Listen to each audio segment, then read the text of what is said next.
Hello, you're watching World Talks on TVP World. My name is Sasha Farbach. Europe cannot protect itself without Ukraine, and it means Ukraine has to be in NATO. And I thank all partners for acknowledging that.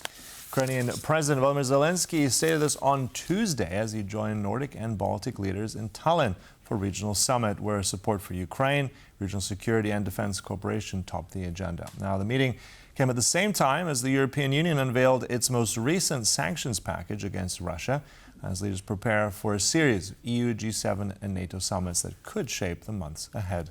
Joining us now to discuss it further is Wierenga, lecturer in international relations at the Baltic Defense College. Good to have you with us. Welcome. Good morning. It's great to be back with you.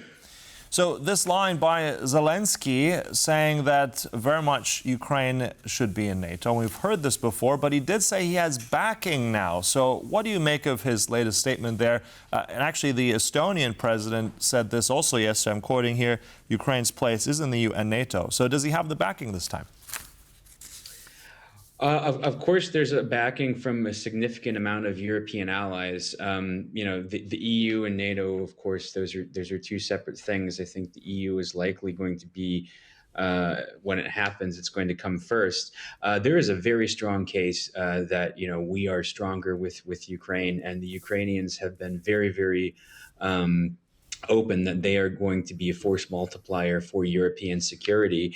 And I think what we're seeing right now and in the past couple of months, especially this month, is something that I'm going to go ahead and say I think that the historians of the future are going to look back and say this was definitely a turning point, because Ukraine has a decisive advantage now on the battlefield. Their strikes into Russia are hurting them. There is definitely an appetite for a multilateral approach to a European foreign policy, which of course does include Ukraine. Ukraine and also Canada are also deepening ties with the JEF, the Joint Expeditionary Force. Zelenskyy came to the Nordic Baltic 8 summit in Estonia just after meeting in London with the British Prime Minister and President Macron, and there's a lot of backing right now. And I think this is striking when the iron is hot. I think that the appetite has been there, but there's been a little bit more in years previous since the start of Russia's full-scale invasion and war of aggression against Ukraine, that the risk appetite from certain countries was maybe a little bit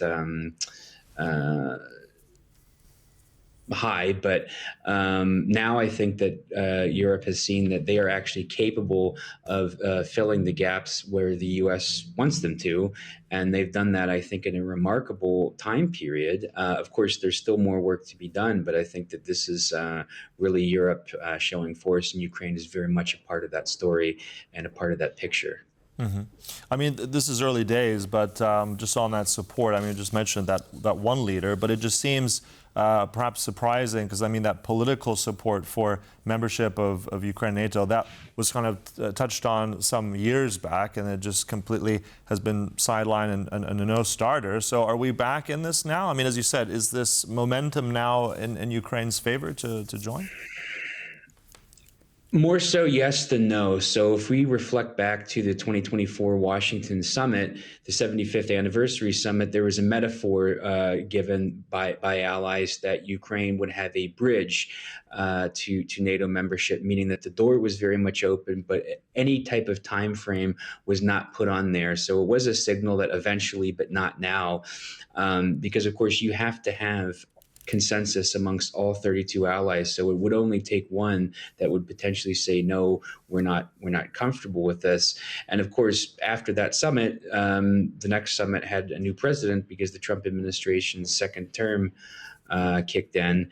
And even at the time, President Biden was not in favor of Ukraine joining. But I think when there's momentum, I think that only helps the case, because right now stronger pressure is being put on Russia. That was something that President Zelenskyy discussed with the Estonian president, President Karis. That was something that was discussed at the current summit, the NB8 summit in Tallinn. And that's also something that is really being put on the table with the 21st EU sanctions package that was unveiled. That is the most in my opinion, the most robust and firm and decisive sanctions package. It will need to pass with unanimity. But of course, if it were to do that, that would start targeting things that will really start to hit at the Russian economy, which indicates to me that enough people in Europe are not actually afraid of Russia. They understand the seriousness of Russian aggression,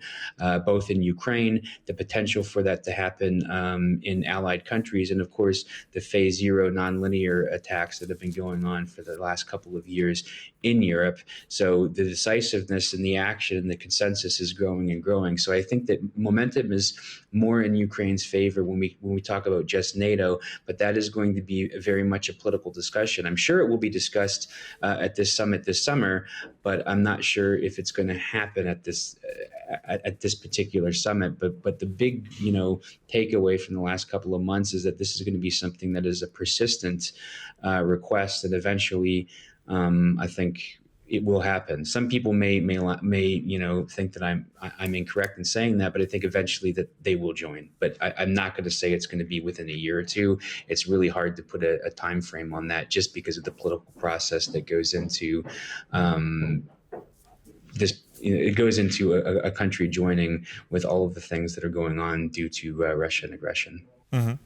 And also, I mean, you touched on it already a little bit on the sanctions, these newest sanctions, apparently the toughest yet, also targeting banks, also cryptos involved. So what kind of a difference do you think these will make, considering bearing more pressure on Russia?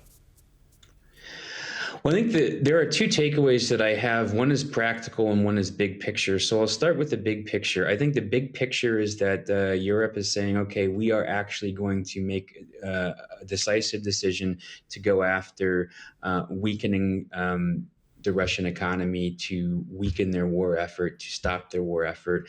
And it's, I think this is the start, as I mentioned, a historic turning point.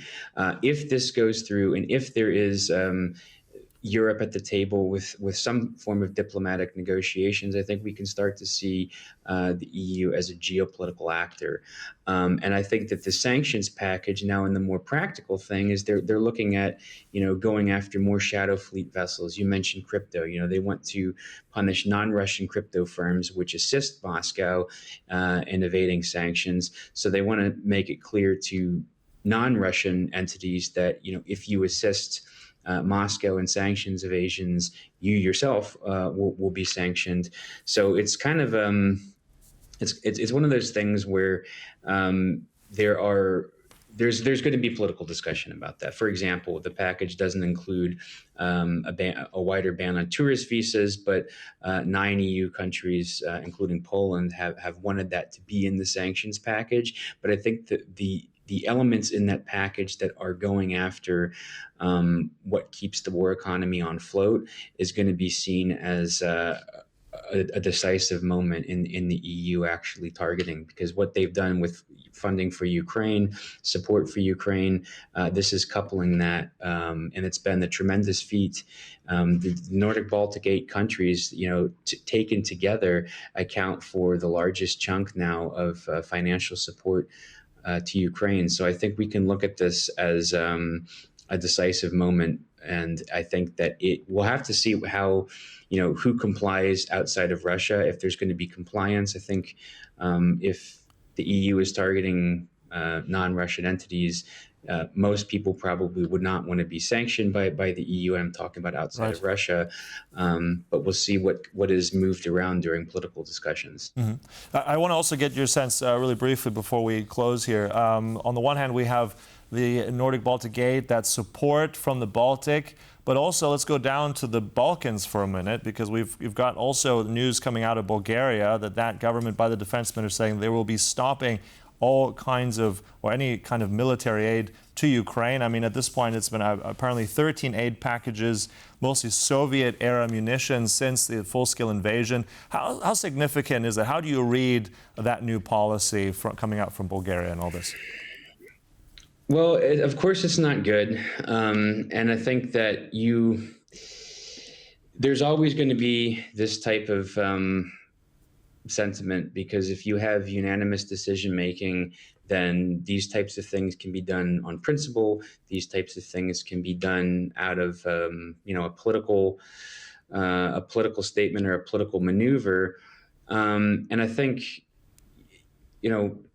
that's what other member states we've had to deal with. Now we had an election where there's a new prime minister in a different country, and I think he's more on board than not. But I think if we go to a qualified majority, there's talk of that, and that talk is getting more and more serious moving forward.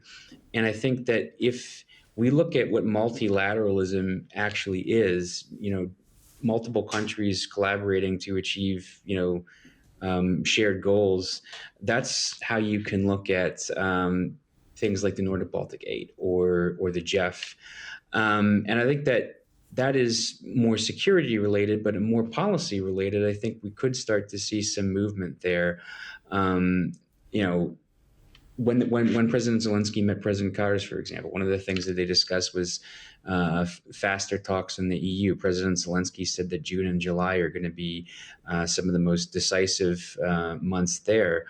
And I think, if you look at what the former Secretary General of NATO, Anders Fogh Rasmussen, said recently in an op-ed, there are three things that he lays out that Europe should do he's talking about an envoy to, discuss in the capacity of diplomacy. But he says, one, constrain the war economy. Well, that's what this 21st sanctions package is looking to really do.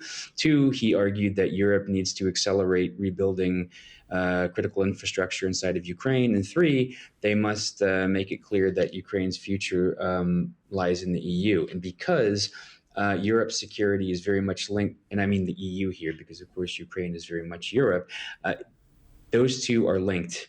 And I think that now it's irreversible for the next decades going forward as we're ushering in a new era. So I think you'll start to see more and more talk and more movement towards qualified. Right, on that movement, I'll have to come in, unfortunately. Lots more movement to analyze in future. But look, thanks for that insight today. Much appreciated. Wierenga there from the Baltic Defense College. My pleasure. Thank you. Thank you very much. And thanks for joining us here on World Talks. But stay right here. There's much more coming up on TVP World. Goodbye.